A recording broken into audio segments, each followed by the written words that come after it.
మృదుల ఈ కథకు కథానాయిక. మంచితనానికి నిలువెత్తు నిదర్శనం. మంచివాళ్లనేగా ముంచాలని చూస్తారు, మానవత్వం ఉన్నవాళ్లనేగా మసి చేయాలని ప్రయత్నిస్తారు. ఆ ప్రయత్నంలో ఉన్నదే సరయు. తలనుంచి పాదాల దాకా స్వార్థం, అసూయ నిండిపోయిన తను మృదులని చంపడానికి పన్నాగం పన్నుతుంది. ఆ ప్రయత్నంలో మృదుల చనిపోయిందనుకుని కుటుంబ సభ్యులందరూ అనుకుంటారు. కాని భర్త మధు మృదుల చనిపోలేదని నమ్ముతాడు. తన నమ్మకం నిజమై గురువుల దయవలన మృదుల బతికి ఉంటుంది. మృదుల, మధులు మళ్లీ కలుస్తారు. ఆస్తి కాజేయాలన్న సరయు ప్రయత్నాలు తరుణ్కి నచ్చకపోవడంతో తను ప్రేమించిన తనయని తరుణ్ పెళ్లి చేసుకుంటాడు. ఆ పెళ్లి తనే చేశానని భారం తన మీద వేసుకుంటుంది. దాంతో మృదుల అందరికీ శత్రువైపోతుంది. చివరికి మృదులను ఎంతగానో ప్రేమించిన మధు, భారతిలు కూడా ఆమెను వ్యతిరేకిస్తారు. ఇదే మంచి సందర్భం అనుకొని బ్రాహ్మణి మధు, మానసిలకు పెళ్లి చేయాలని ప్లాన్ చేస్తుంది. మానసిని పెళ్లి చేసుకోకపోతే చనిపోతానని బెదిరిస్తుంది. ఆ సమయంలో గౌరవ్ వచ్చి మానసిని పెళ్లి చేసుకుంటాను అంటాడు.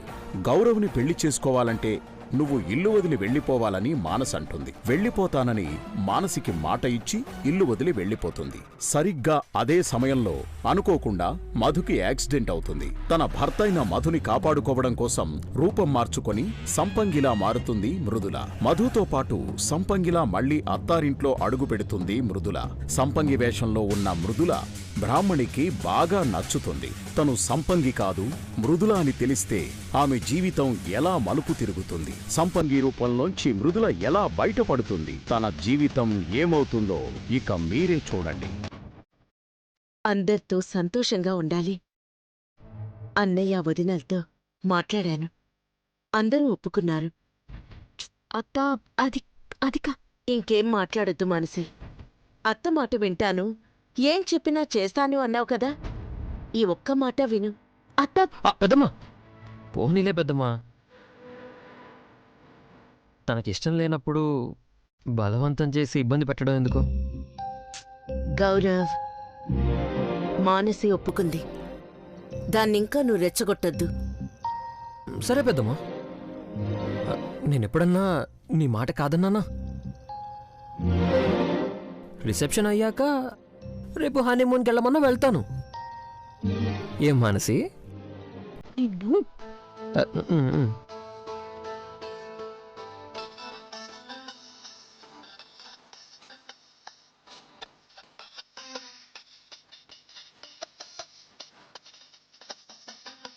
ఆట పట్టించింది చాలే గాని మానసిని మాత్రం నువ్వు బాగా చూసుకోవాలి. తను కోపంగా ఉన్నా నువ్వే తగ్గాలి. తెలుసు పెద్దమ్మా, నువ్వు ప్రత్యేకంగా చెప్పాలా? అయినా ఈ కోపం మాత్రం ఎన్ని రోజులుంటుంది? నువ్వే చూస్తావుగా.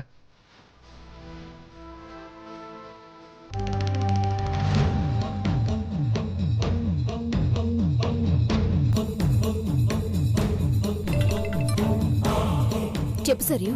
మాన్సి, చెప్పేది జాగ్రత్తగా విను. నువ్వేం చేస్తావో ఎలా చేస్తావో నాకు తెలీదు, కానీ ఆ సంపంగి ఏదో పని మీద ఇంట్లోంచి బయటికి రావాలి. ఎందుకు సరియు? ఎందుకు ఏంటో చెప్తే గాని చేయవా? ఏ నీకు కూడా నాకన్నా అదే ఎక్కువైపోయిందా? అట్లా కాదు సరియు, ఊరికే అడిగినా. ఇప్పుడు దాంతో పనేందా అని. ఆ దరిద్రాన్ని వదిలించుకునే పని. అది నాకు చేసిన దానికి అంత తేలిగ్గా ఎలా వదిలేస్తాననుకున్నా? నువ్వు దాన్ని బయటికి పంపించు, తిరిగి అది మళ్ళీ ఇంటికి రాకుండా చూసే బూచి నాది. ఆ దరిద్రం వదిలిపోతుందంటే నేను మాత్రం కాదంటనా? 10 నిమిషాల్లో బయటికి పంపిస్తా.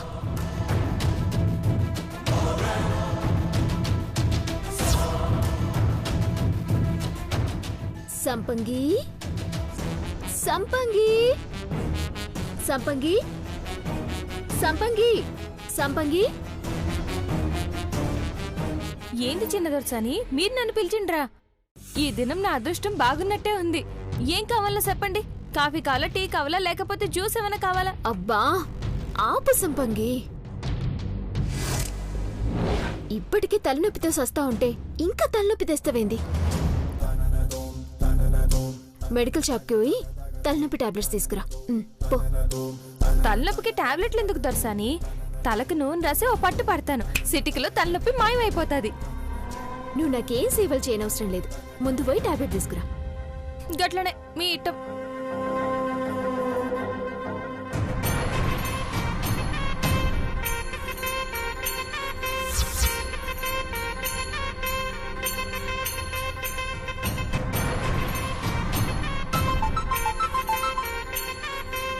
మాన్సి, సరే, సంపంగి ఇప్పుడే బయలుదేరింది. థ్యాంక్స్ మాన్సి. నా పని అయిపోయాక ఫోన్ చేస్తా.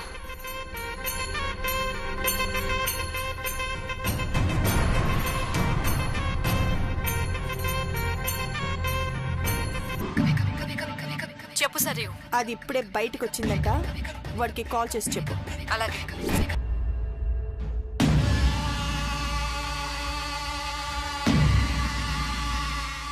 డ్రైవర్ పోనీ.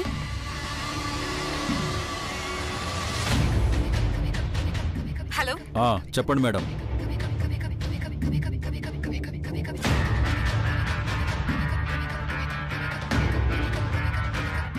అది ఇప్పుడే ఇంట్లోంచి బయటకు వచ్చింది. చెప్పండి మేడం. నేను ఆల్రెడీ బయలుదేరాను.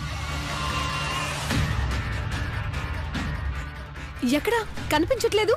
మీరు చెప్పిన స్పాట్కి దగ్గరలోనే ఉన్నాను. 5 మినిట్స్లో అక్కడ చేరుకుంటాను. ఆటో సెంటర్కి వస్తావా? ఎక్కండి మేడం.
ఏం జరుగుతుంది? అంతా ఓకేనా? అంతా ఓకే సర్యు, నువ్వు కూల్గా ఉండు, నేను చూసుకుంటాను కదా.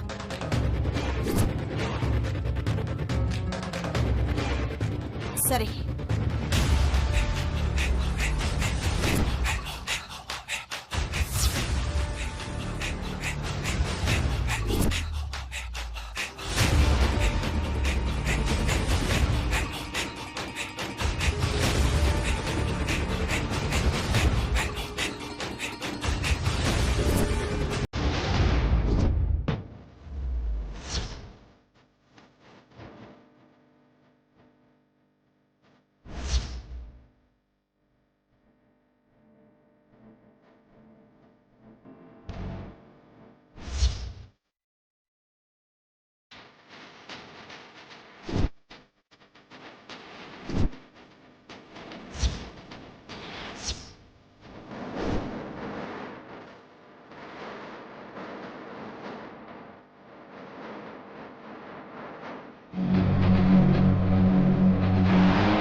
ఇంకా షూట్ చేయడేంటి వీడు? ఇది వెళ్ళిపోతుంది. అసలు ఎక్కడున్నాడు వీడు?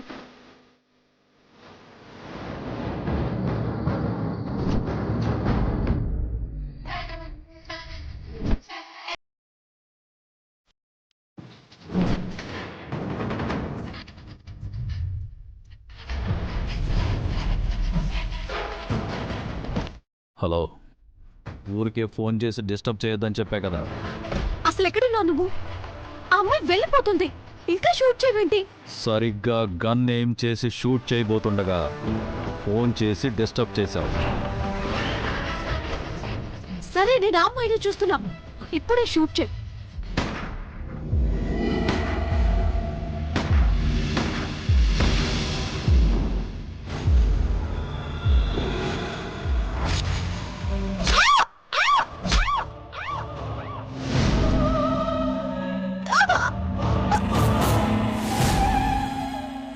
మీ పని అయిపోయింది.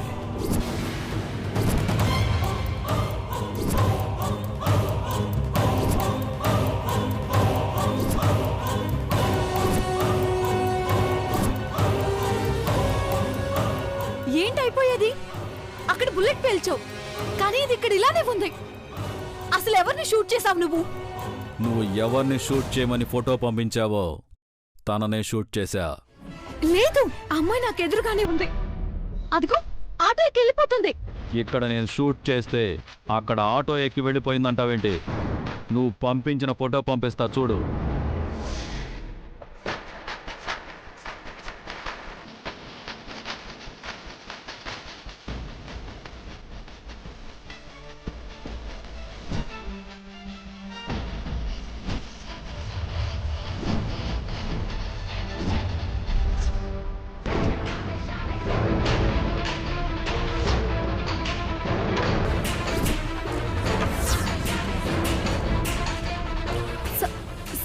సరే అని షూట్ చేసావేంటి?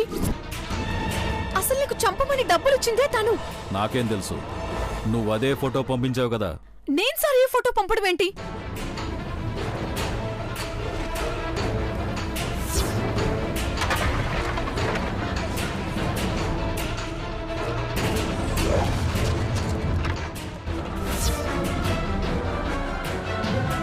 పంపించావా? పంపిస్తున్నా.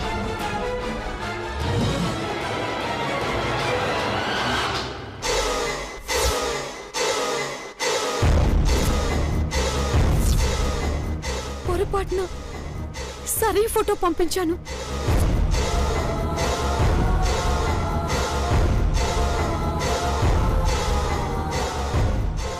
నేను పొరపాటున సరే ఫోటో సెండ్ చేశాను. వెంటనే ఫోన్ స్విచ్ ఆఫ్ అవ్వడంతో నేను చెక్ చేసుకోలేకపోయాను. అయితే తప్పు నాది కాదు. నువ్వు ఫోటో పంపించావు, నేను షూట్ చేశా. Deal over.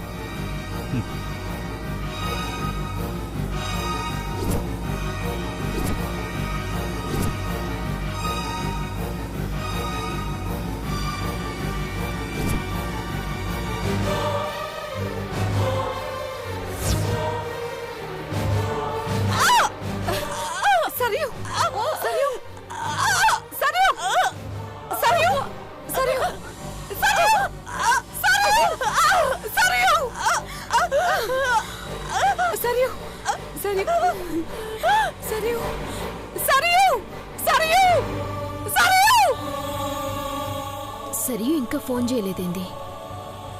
అసలు సంపంగిని ఎందుకు బయటకు పంపించమంది? ఏం చేయబోతుంది?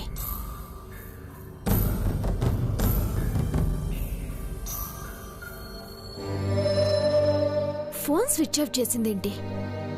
అసలు దీని సంగతి ఏం చేసింది? ఇదేంది? దాన్ని బయటికి పంపించు, ఏదో పొడి చేస్తా తిరిగి ఇంటికి రాకుండా చేస్తా అంది. ఇదేమో హ్యాపీగా తిరిగొచ్చింది. సరి ఏమో ఫోన్ ఆఫ్ చేసుకుంది. ఏం జరిగింది అసలు? దొరసాని, మందు బిళ్ళలు తెచ్చిన ఒక బిళ్ళ వేసుకోండి, తలనొప్పి మాయమైపోతాది. ఒకటి కాదే, 100 టాబ్లెట్లు వేసుకున్నా నువ్వుండగా తలనొప్పి ఎట్లా పోతుంది? అట్ట అంటారేంది చిన్న దొరసాని? ఇప్పుడే సంపంగి అని చక్కగా పిలుస్తున్నారు, మళ్ళా నేనే తలనొప్పి అంటారేంది? దిక్కు మొక్కు లేందానివని మా బావేదో తీసుకొచ్చి ఇంట్లో పెడితే 3 పూటలా తిని పడుకోకుండా మా ఫ్యామిలీ మ్యాటర్లో ఎందుకు దూరుతున్నావు? అయ్యో, ఇప్పుడు నేనేం చేసిన దొరసాని? ఇంకా ఏం చేయాలి? నీ వల్లే కదా సరి గొడవ పడి వెళ్ళిపోయింది. ఏదో అత్త సపోర్ట్ ఉంది కాబట్టి బతికిపోయినా, లేదంటే ఎప్పుడో నీ పని అయిపోయి ఉండేది. ఇంకొకసారి మా అత్త దగ్గర ఓవర్ యాక్షన్ చేసి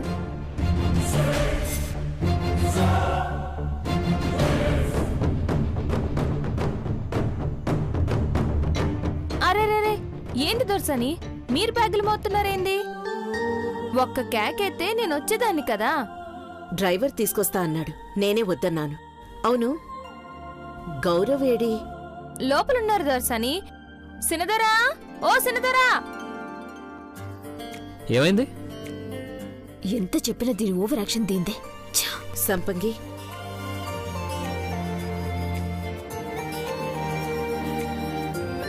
మానసి, ఏందత్తా ఇది? రిసెప్షన్కి బట్టలు కదా పెద్దమ్మా. తీసుకో. అవునరా, ఎలా ఉన్నాయి? సూపర్గా ఉన్నాయి పెద్దమ్మా. నేనే స్వయంగా షాపింగ్ చేసి తీసుకొచ్చానురా. చీర ఎలా ఉంది మానసి? నీకు నచ్చిందా లేదా? బానే ఉందత్తా. మధు, ఇది నీకు. థ్యాంక్ యూ అమ్మా. సంపంగి, ఇది నీకు.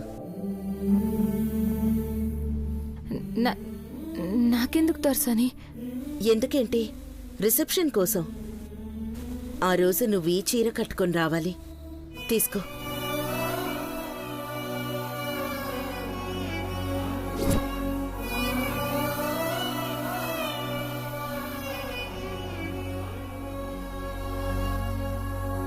ఈ ప్రేమలో వందో వంతు మృదుల మీద చూపించున్నా ఈ రోజు నా తలరాతే వేరుగా ఉండేది అమ్మగారు. సంపంగి, ఆ, ఏం ఆలోచిస్తున్నావు? ఏం లేదు దొరసని. ఎవరికి అక్కర్లేని జీవితం అయిపోతుంది అనుకున్నాను. అనాథలా మిగిలిపోతానేమో అనుకున్నాను. కానీ నా మీద ఇంత ప్రేమ చూపిస్తున్నారు. నువ్వు అనాథవి కావడం ఏంటి సంపంగి? ఈ ప్రపంచంలో నీ అంత అదృష్టవంతురాలు ఎవ్వరూ లేరు. నువ్వు మా అమ్మ ప్రేమనే గెలుచుకున్నావు. ఇంకెప్పుడు ఇలాంటి మాటలు మాట్లాడకు.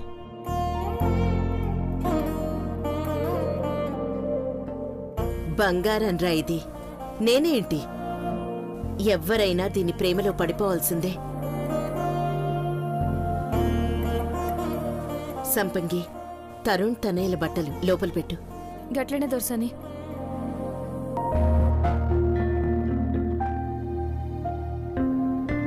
మానసి, నువ్వేం డల్గా ఉన్నావు? ఏం లే అత్తా, బానే ఉన్నా. రేపు రిసెప్షన్లో కూడా ఇలాగే ఉంటే బాగుండదు. నీ ఇష్టం. లే అత్తా, బాగున్నాడని చెప్తున్నా కదా. ఉమ్.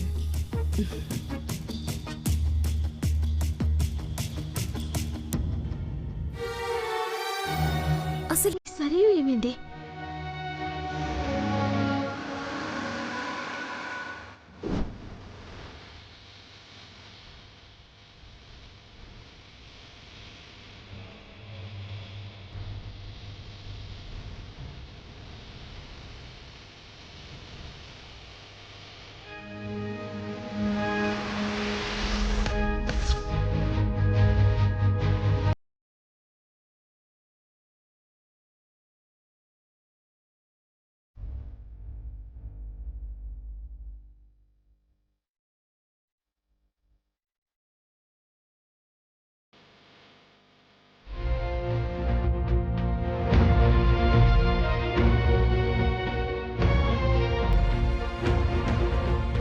ఆంటీ, సరియు ఎవరో షూట్ చేయడం ఏంటి? అసలు ఏం జరిగింది? అది ఎవరో తెలీదు ఆంటీ. వచ్చి రోడ్డు మీద షూట్ చేసేశారు.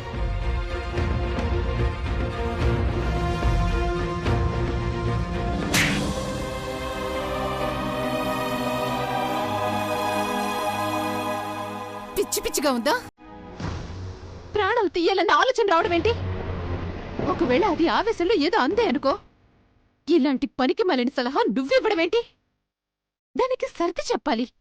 అది వినకపోతే నాకన్నా ఫోన్ చేసి చెప్పుండాల్సింది. సారీ ఆంటీ, అది సరియుని చాలా ఇరిటేట్ చేస్తుంది. సరియు బాధపడటం చూడలేక. నోర్మై! అలాగే వదిలేసుంటే బాధతో పోయిండేది. ఇప్పుడు చూడు, ప్రాణాల మీదకొచ్చింది. ఒక్కగానొక్క కూతురే. దానికేదన్నా అయితే నేనేమైపోవాలి?